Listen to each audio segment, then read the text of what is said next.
प्रश्नोत्तर सत्संग माध्यम से आज एक प्रश्न आया है शिव शंकर मिश्रा, बरेली, उत्तर प्रदेश। उनका प्रश्न है कि महाराज, आजकल देखता हूँ साधु संत महाराज बहुत पैसा सब कमा रहे हैं, इकट्ठा कर रहे हैं, पैसा वाले हो गए हैं। तो क्या साधु संत को पैसा संग्रह करना उचित है? बहुत सुंदर प्रश्न है जी।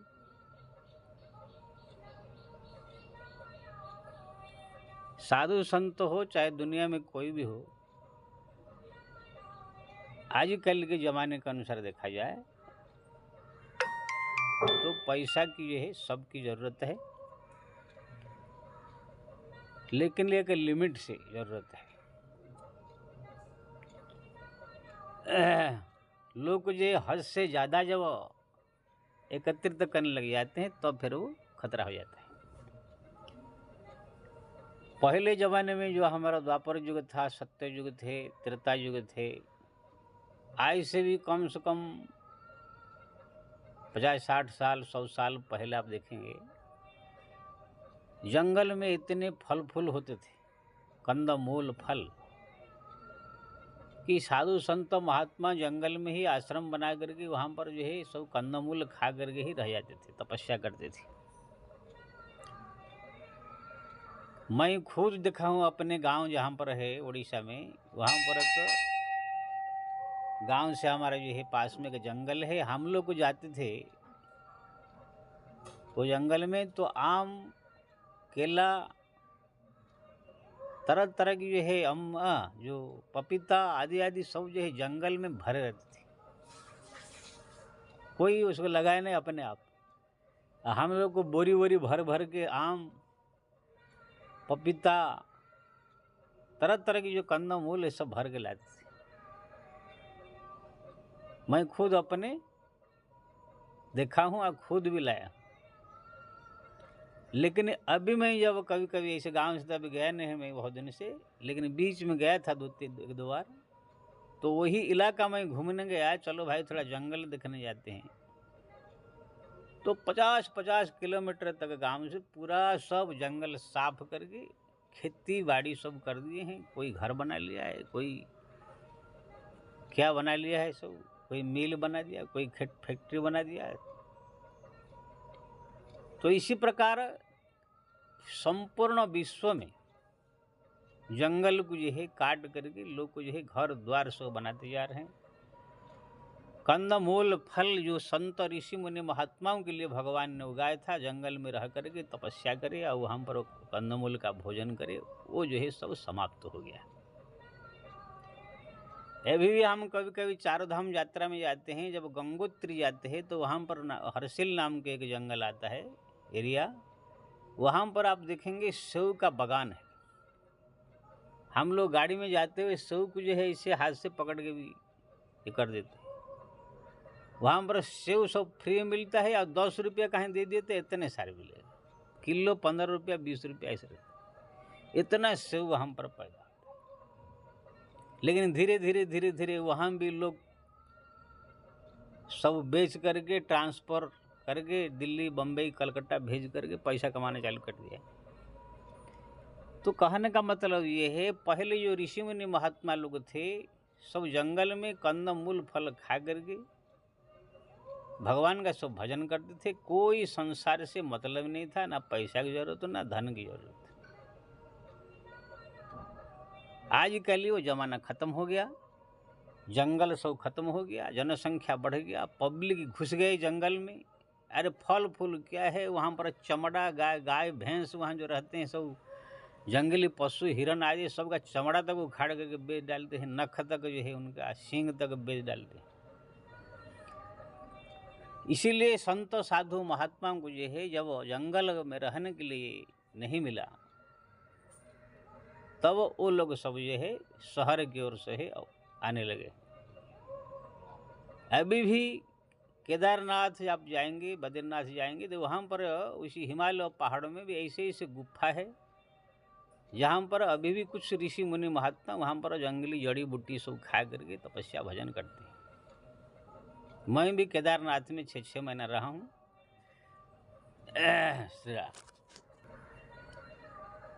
वहाँ पर ऐसे ऐसे जड़ी, ऐसे ऐसे घात, ऐसे ऐसे मूल सो हम लोग खाते थे कि भोजन की इतना ज़रूरत पड़ता नहीं था। तो ऐसे ऐसे है अभी भी हिमालय में कहीं कहीं। लेकिन जंगल की परंपरा खत्म हो गया, इसलिए ऋषि मुनि महात्मा सब शहर की ओर जो है आकर आश्रम बनाने लगे रहने की।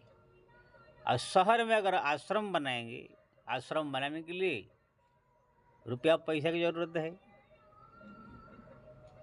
तो रुपया पैसा की ज़रूरत हो तो फिर जो है भक्त लोग जो है, सेठ साहूकार, ये सब को जो है ज़रूरत है, जो पैसा वाले लोग हैं।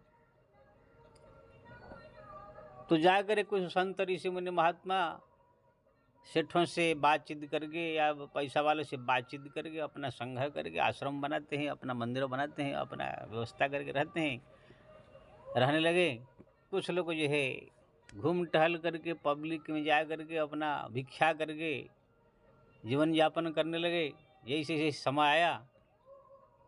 लेकिन वो जो पहले ज़माने में किसी संत, किसी गृहस्थ के घर में जाता था तो सब आदर के साथ उनके सम्मान करते थे, घर में बैठा के चरण धोते थे, भोजन करते थे, दक्षिणा देते थे। खुद हम देखें आज से 20 साल पहले जब हम घूमते थे किसी भी घर गांव में, गुजरात, राजस्थान, कहीं भी किसी इलाके में पहुंच जाते, लोग को आकर चरण में प्रणाम करके घर में बैठा कर चरण धोते थे, महाराज कहाँ से आए हैं, बड़ा सेवा करते थे, पूछते थे ज्ञान की बातें सब। आजकल लोग ऐसे सब हो गए हैं, नए इंटरनेट जमाना आ गया है, लोग संतों की कोई आ जाए दर पर तो उनको जो है कोई श्रद्धा नहीं, प्रेम नहीं, और शक की नज़र से देखते हैं।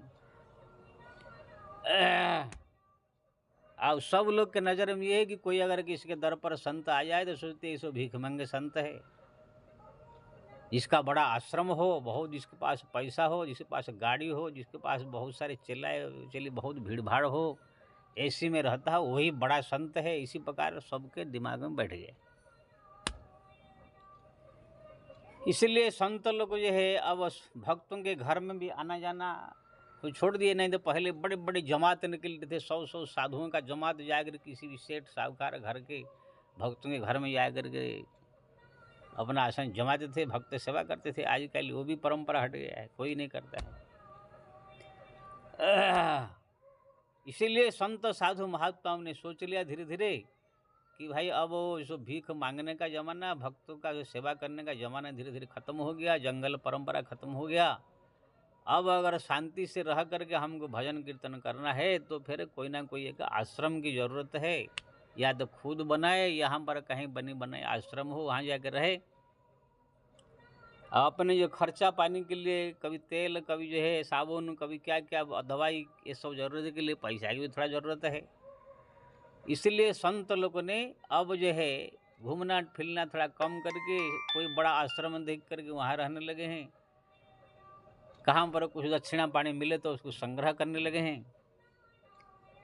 फिर भी उसमें भी काम नहीं हुआ तो कुछ लोग अपना जो है, जो संत के पास कलाएं हैं जैसे कथा प्रवचन करने का, वो करके कुछ अपना दक्षिणा पानी इकट्ठा करते हैं। कुछ लोग जो है भक्त लोग को जो है चारों तरह तीर्थ धाम करा के उससे कुछ दक्षिणा संग्रह करते हैं। कुछ भक्त लोग बुलाते हैं तो कुछ संत जाकर उन घर में पधारते, वहाँ को दक्षिणा पानी मिल जाता है। इसी प्रकार से संत लोग जो है अपना खर्चा पानी चला करके भगवान का भजन कर रहे हैं। कोई बड़ा आश्रम में रह रहे हैं, भजन कर रहे हैं सब। अब सब संत साधु महात्माओं को भी पैसा का आवश्यकता पड़ गया है, जमाना जैसे जैसे बदला। इसलिए जो आप कह रहे हैं संत लोग को पैसा की ज़रूरत नहीं, सबको ज़रूरत है। लेकिन हाँ, ये मैं कहूँगा जितना आवश्यकता है इतना ही अपना करना चाहिए।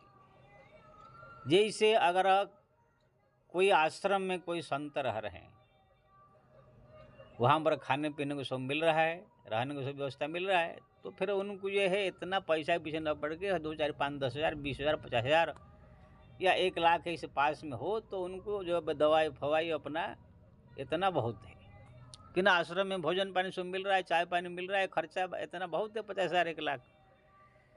ये सब होने के बाद भी कोई अगर और लाख करोड़ करोड़ इकट्ठा करने के चक्कर में है तो फिर वो बेवकूफ़ माना जाएगा, मूर्खता माना जाएगा। क्यों ना आपको भोजन मिल रहा है, चाय मिल रहा है, सब मिल रहा है, खर्चा पानी के लिए पैसा 50 लाख है 50,000 है, तो फिर क्या आपको है, अपना बैठे भजन करना चाहिए। भजन प्रधान है, भजन प्रधान। देख राम नाम जप, भगवान का ध्यान स्मरण चिंतन, ये सब करके जो है बस भोजन करे। जिसके पास कोई आश्रम में इसे रहने का व्यवस्था नहीं, जमा नहीं कहाँ इसे, तो फिर वो कोई छोटा मोटा मंदिर कहाँ हो जहाँ पर जो पूजा पाठ नहीं होता हो, कोई इलाका ऐसे होता है गाँवड़ा में कहीं भी, कोई मंदिर में जा करके वहाँ पर अपना पूजा पाठ करे, कुछ भगवान का जो है कुछ ऐसे चर्चा फर्चा ऐसे करे वहाँ पर मंदिर में। लोगों को जो है जो आएंगे लोग उनको दक्षिणा पानी मिलेगा, मंदिर में रह कर अपना भजन कीर्तन करे। जो मंदिर के लिए जो पूजा पाठ के लिए आवश्यकता है उसी मंदिर से प्राप्त हो जाएगा, वहाँ भजन करे। ऐसे करते हैं बहुत सारे। लेकिन अगर किसके पास बहुत सारे पर्याप्त पैसा आ गया है, कोई संत के पास किसी कारणवश कोई सेठ ने दान कर दिया, या कोई आते जाते रास्ते में मिल गया, या किसी ने भी किसी कारण से अगर पैसा उनके पास 5 करोड़ 10 करोड़ 20 करोड़ आ गया, तो फिर वो संत को चाहिए अपने लिए रहने के लिए थोड़ा सा छोटा मोटा व्यवस्था करके बाकी सबको अच्छा मंदिर निर्माण में लगावे, मत्स्य निर्माण करे, उसी मंदिर में जो भगवान का मूर्ति का स्थापन करे, वहाँ पर जो संत साधु महात्माओं के रहने के लिए खाने पीने के लिए व्यवस्था करे। तो पैसा का ये सदुपयोग, वहाँ पर अखंड हरि कीर्तन हो, सुबह रात दिन जो है हरिनाम संकीर्तन हो, 10 20 25 50 संत वहाँ पर रहे, भगवान का भजन कीर्तन हो, भोजन हो, इसी प्रकार से जो है व्यवस्था करे। अगर पैसा भगवान की कृपा से 5-10 करोड़ 20 करोड़ से आ गया तो, लेकिन वो संत को भी चाहिए जो 25-50 साधु वहाँ पर रहेंगे वो भी बढ़िया संत होना चाहिए, जो वास्तव में ज्ञान हुआ, वैराग्य हुआ, घर संसार त्याग करके आया, भक्ति में जिसका रुचि है, ऐसे संतों को ही आश्रम में रखना चाहिए। आजकल क्या है, संत समाज में हमारा बहुत नकली संत आ गए हैं। नकली संत मतलब जैसे घर में जो है पति पत्नी में झगड़ा हो गया, पत्नी मार के निकाल दिया, वो कहाँ जाएगा, चलो भाई बाबा जी बन जाते हैं। तो अपना आएगा किसी आश्रम में बाबा जी बन जाएगा, तो उसके पास कोई ज्ञान तो कुछ है नहीं, खाना पीना मिल गया, यहाँ पर रह रहा है, वहाँ पर जो है वो उदंडता फैलाएगा। कोई गांव में उटपटांग काम कर रहा है, चोरी कर रहा है, बलात्कार कर रहा है, पुलिस पीछे पड़े हैं, तो पुलिस से छुपने के लिए बाबा जी बन गया। किसी घर में खाने पीने का ठिकाना नहीं है, कहाँ जाए, चलो बाबा जी बन गया। कोई गुंडागर्दी कर रहा है, पुलिस पीछे पड़ा है, आ गया बाबा जी बन गया। तो ऐसे लोग को जब बाबा जी के आश्रम में आकर चला चली बन कर रह जाते हैं, तो वहाँ पर भी गुंडागर्दी चालू कर देते हैं, वहाँ पर भी वो गांव का उदंडता वहाँ फैला देते हैं। इसलिए हमारा संत समाज में प्राय 90% साधु इसी प्रकार आ चुके हैं। आपको केवल 10% साधु मिलेंगे जिसको गीता रामायण भागवत पढ़ के ज्ञान हुआ और संसार त्याग करके वैराग्य लेकर के भगवान का भजन के लिए निकले। ऐसा आपको 10% साधु मिले। 90% आदमी सब गुंडा बदमाश ऐसा आकर संत में घुस गए हैं। इसीलिए कहीं कहीं गुरु की हत्या हो जा रहा है, कहाँ गुरु भाई की हत्या कर दिया, सब महंत मार कर महंताई ले रहे हैं। मैं देख रहा हूँ हरिद्वार ऋषिकेश ऐसे ऐसे सब जो है गुरु को मार के गुरु का संपत्ति हड़प रहे हैं। ऐसे ऐसे गुंडे बदमाश सब आ गए। बड़ा आश्रम में देख कर जाकर चेला बन जाते हैं। पहले तो अच्छा व्यवहार करेंगे, बाद में धीरे धीरे उदंड। हमारे तो संत के आश्रम में जब वृंदावन अयोध्या हरिद्वार आदमी में देखा, जो बिहार के मध्य प्रदेश के ऐसे कुछ इलाके के लोग हैं, उधर बाल बच्चे परे घर परिवार है, अभी लड़की शादी करना है, लड़का शादी करना है, कुछ कमाई है नहीं, तो उधर लड़के लोग अपना कुछ कमाई कर रहे हैं, तो बुढ़ा क्या करेगा, दाढ़ी बढ़ा देगा, चंदन थोड़ा लगा देगा, बड़ा बड़ा तिलक करके एकदम आ जाएगा बाबा जी के आश्रम हरिद्वार ऋषिकेश से सब में जो है रहेंगे। बहुत जैसे बहुत बड़ा बाबा जी है। हमारे संत लोग जो है सोचेंगे कोई बाबा जी होंगे, उनका आश्रम में खाने पीने को देंगे, सब रहने की व्यवस्था हो गया, दक्षिणा पानी मिलेगा। तो वहाँ पर जो है इधर दक्षिणा उधर दक्षिणा मांग मांग के 6 महीना 1 साल में कुछ 10 20 25 हज़ार इकट्ठा करके फिर अपने घर में चले जाएंगे, फिर जैसे गृहस्थ बनकर फिर लड़का का शादी ब्याह करे सब ये करके फिर जो है घर में रहेंगे, 6 महीना घर में 6 महीना बाबा जी में। ऐसे ऐसे लोग को अगर कोई चांस मिलता है दूसरे साधु के पैसा पैसा कहाँ कुछ है तो चुरा करके भाग जाते हैं। तो ऐसे ऐसे नकली लोग जो है सब संत समाज में आकर के भर गए हैं। इसलिए अगर किसको भगवान ने पैसा दिया है आश्रम बनावे, आश्रम बनाने के बाद वहाँ अखंड हरि कीर्तन करे, अच्छे अच्छे संत को चुन चुन के वहाँ पर 10, 20, 50 रखे जो कि भक्ति वाले हो, तो माहौल वहाँ भक्ति का रहेगा। मैं एक गया था अभी ऋषिकेश, हमारे एक मित्र है वहाँ का, बहुत बड़े मठाधीश है, 100 करोड़ के आश्रम है उनका, इतने वहाँ पर 100, 200, 300 साधु हरदम रहते हैं। मैं जब गया देखा कि उनके आश्रम जितने साधु है सबसे उसमें प्राय 100 में 90 साधु जो है सब यही बिहार के सब खड़िया पलटन है। सब अपना घर परिवार है, 3-3 लड़के लड़कियां है, वो शादी ब्याह करना बाकी है, सब आए हैं बेस बना करके मांग मांग के इधर करके अपना कैसे करके अपना जाएंगे शादी ब्याह 10-6 महीने के इधर घूम टहल करके पैसा पैसा कमा के जाएंगे अपना घर में। ऐसे बातचीत होते हुए मैं जो एक साधु से पूछा, भाई कब से साधु बने हो, क्या है यह है पूछना है। तो बोला महाराज क्या झूठ बोलूँ, मैं साधु नहीं हूँ, मैं तो गृहस्थ आदमी हूँ, मेरा 3 लड़के हैं 2 लड़कियाँ हैं, ऐसे आए हैं सब, थोड़ा कुछ दक्षिणा पानी मिलेगा। मैंने कहा ये सब पब्लिक को चुतिया बनाने के लिए जो संतों को ठगने के लिए वेश धारण किया है। ऐसे जैसे 10 गाली सुनाया, ऐसे में पता लगा है वहाँ पर कम से कम 8-10 साधु निकले, सब नकली गृहस्थ वाले। अब मैं तो बड़ा भड़कने वाला आदमी हूँ, सोचा कि ये लोग कान पट्टी में एक एक झापड़ मार के ये है यहाँ से निकाला जाए, लेकिन मैंने कहा समय रहते हुए वहाँ से निकल जाओ अपने घर गाँव, ये सब क्यों साधु समाज को बदनाम कर रहा है तुम लोग। न बोलने का ढंग न चलने का ढंग है। ऐसे ऐसे नकली खड़िया पलटन साधु हमारा सब घुस गए। पहले हमारे ज़माने में हम सब साधु बने थे, जाओ किसी अयोध्या वृंदावन में किसी आश्रम में जाएंगे तो वहाँ पर जो महंत या वहाँ पर कटवाल रहते थे आश्रम का मैनेजर, वो पूछते थे गुरु का नाम क्या है, तुम्हारा जो है आश्रम का नाम क्या है, तुम्हारा धाम क्या है, तुम्हारा ये सब कुछ टकसार होते थे, पूछते थे। सब जो बता देगा वही संत माना जाता था, जो नहीं बता पाएगा उसको जो बोलते थे भाई भोजन करो और निकलो यहाँ से। लेकिन आजकल ये सब पूछताछ भी कुछ करता नहीं, कोई भी आकर घुस जा रहा है। जैसे तुलसीदास जी ने कहा, नारी मई गृह संपत्ति नाशी, मुंड मुंडाई भाई सन्यासी। हैं घर में जो है भगा दिए हैं, संपत्ति नाश हो गया, नारी मर गई है, कुछ ना कुछ घर में लफड़ा हो गया, बाबा जी बन गया। तो इसी प्रकार संत लोग भी हमारे समाज में बहुत हो गए। ये लोग बात से जाए गली गली गली गली भी हम भीख मांगते रहते हैं। बम्बई में मैं देखता हूँ यहाँ पर कितने मध्य प्रदेश के सब जो गृहस्थ लोग आए के साधु बेस बना करके गली गली गली गली सब भीख मांग रहे हैं। तो पब्लिक समझ रहे हैं कि ये सब साधु है, और भी साधु लोग भीख ही मांगते हैं। तो इसी प्रकार से जो है समाज में सब वातावरण हो गया। जैसे ऐसे ऐसे युग बीत रहा है, ऐसे ऐसे सब जो है परिस्थिति बिगड़ रहा है। इसीलिए संतों को भी जो है सावधान होकर के थोड़ा आर्थिक परिस्थिति सुधारते हुए अपने जीवन को आगे के लिए रख करके भजन कीर्तन करने के लिए कोशिश करना पड़ रहा है। हाँ, कोई अतिरिक्त तो हो जाते हैं, जैसे रामदेव है, साधु है, तुमको 50-50 हजार करोड़ के इकट्ठा करके फैक्ट्री खोलने का, अगरबत्ती बेचने का, आलू बेचने का, टमाटर बेचने का, ये सब जो है संत का लक्षण नहीं है, ये सब बिजनेसमैन का लक्षण है। ऐसे नहीं होने चाहिए संत को, ऐसे दुनिया भरे सब बवाल फैलाने के। अगर मान लीजिए फैला दिए, पैसा आ रही है, तो उनको चाहिए जगह जगह हर एक सिटी में मंदिर बढ़े। हर कृष्ण इस्कन वाले कैसे बनाते हैं, जगह जगह ऐसे मंदिर बनाए, वहाँ पर भगवान का पूजा पाठ का हो, हरिनाम संकीर्तन का व्यवस्था हो, ये सब करने चाहिए।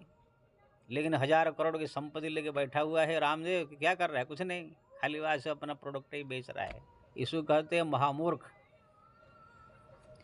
हाँ, तो संतों के लिए जो है पैसा की भी ज़रूरत है, लेकिन एक लिमिट से ज़रूरत है। जो अभ्यागत साधु है, जो चलने फिरने वाले साधु के लिए 10, 20, 25 हज़ार बहुत है। बाकी किसी आश्रम में रह कर भजन करे। जिसका आश्रम है, आश्रम चलाने के लिए थोड़ा उसको भी पैसा की ज़रूरत है, थोड़ा मोड़ा आश्रम में चल जाए, खाना पीना मिल जाए, बहुत है। लेकिन जिसके पास ज़्यादा पैसा आ गया है, उसको जो है अपना सुविधा के साथ साथ संतों की सेवा, मंदिरों का निर्माण करे और अन्न क्षेत्र व्यवस्था वहाँ करे, जो कि अच्छे असली असली संतों की सेवा हो सके, ऐसे करना चाहिए। एक लिमिट से जो है पैसा का इस्तेमाल करके महल, भक्ति का महल खड़ा करके भगवान का भजन करना मेन है। नहीं कि धन संपत्ति आ गया, इधर जो है गौशाला खोल दिया, उधर अन्न क्षेत्र खोल दिया, इधर वृद्धाश्रम खोल दिया, उधर वो खोल दिया, दुनिया भर बवाल में फंस गया बाबा, न राम न श्याम न गोविंद न हरि, कुछ नहीं है। तो इसको कहते हैं बेवकूफ़ी। हमारा बहुत सारे ऐसे वृंदावन अयोध्या जाइए संत जो है, कोई गौशाला खोल दिया, कोई अन्न क्षेत्र खोल दिया, कोई वृद्धाश्रम खोल दिया, अब उसमें दुनिया भर के सब बवाल, बूढ़ा बूढ़ी आकर खें खाँ खूँ खाँ कर हंस रहे हैं। सब गाय का जो है देखभाल करना पड़ता है, उधर जो है अन्न क्षेत्र खोल दिया, दुनिया भर के सब बवाल है, उसमें क्या राम होगा क्या शाम होगा, जान जान के बवाल फैला दिए हैं। तो संतों को ऐसे भी नहीं होना चाहिए एकदम बवाल फैला दे कि एकदम देह दरिद्र होकर के गली गली जाके भीख मांगे। एक लिमिट से एक पैसा का संग्रह करे, जिससे कि अपना भजन भी होता रहे और साथ साथ अपना जीवन का निर्वाह हो सके। तो आपने पूछा था कि संतों को पैसा की भी क्या ज़रूरत है? ज़रूरत है भाई, लेकिन एक लिमिट से ज़रूरत है। जो जिस स्थिति में है जो संत, उसी स्थिति में उसको आवश्यकता है, नहीं तो फिर ये संसार में वो जी नहीं सकता है, इसलिए उनका आवश्यकता है। लेकिन जो अतिरिक्त कर देते हैं उनके लिए ठीक नहीं है। जय श्री